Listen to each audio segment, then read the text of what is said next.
Odelle. I'm currently a senior graduating this May with bachelor's in criminal justice. I studied abroad during the spring 2020 semester in Swansea, Wales, United Kingdom. Originally, I was really nervous to go. In fact, I contemplated even signing up for months. I knew that I wanted to go somewhere cold and rainy, but I didn't know where.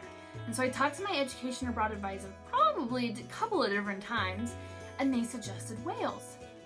And it fit with what I needed academically, but Wales was never even a location I had considered at all. You know, when people talk about the UK, they talk about London or Scotland, but they never really talk about Wales. And honestly, I didn't even know it existed. So because of my nerves and indecisiveness, I put it in the back of my mind and I moved on.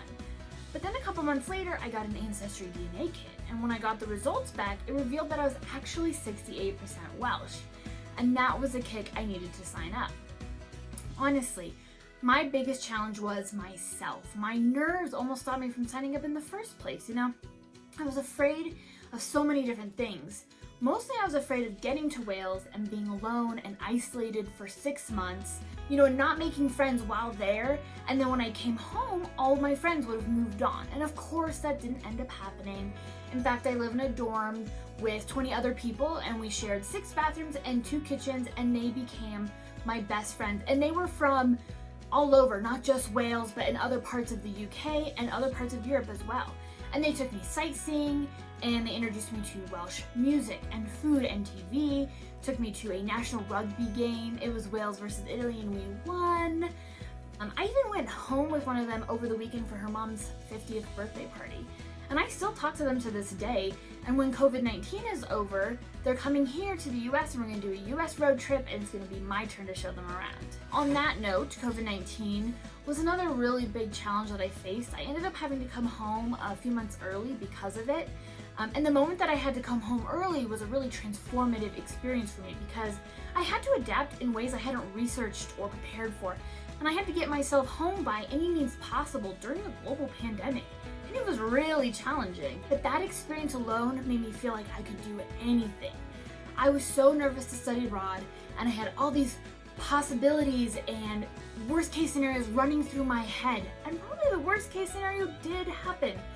But I kept myself safe, and I was still able to connect with other people and learn about new cultures and gain an insight to myself and my ability to succeed. You know, of course, the education abroad reimbursed me for my flights and helped me create a self-isolation plan when I got back, and helped me communicate with my host university to guarantee I could take the classes online, and just made sure that I got home safely, which was a huge help.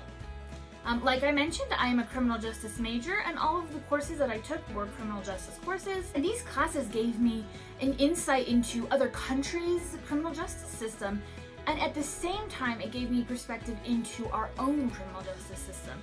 You know, for the first time in my life, I was viewing our criminal justice system as an outsider. And so I saw the flaws within our system, and it really made me reconsider my career choice. In fact, once I graduate, I plan to attend Vermont Law School and get a master's degree in restorative justice. And this focuses more on rehab rather than punishment. I absolutely loved my education abroad experience. I made lifelong friends and unforgettable memories, and I gained a new perspective on life. Honestly, I wish I would have gone earlier and studied abroad twice.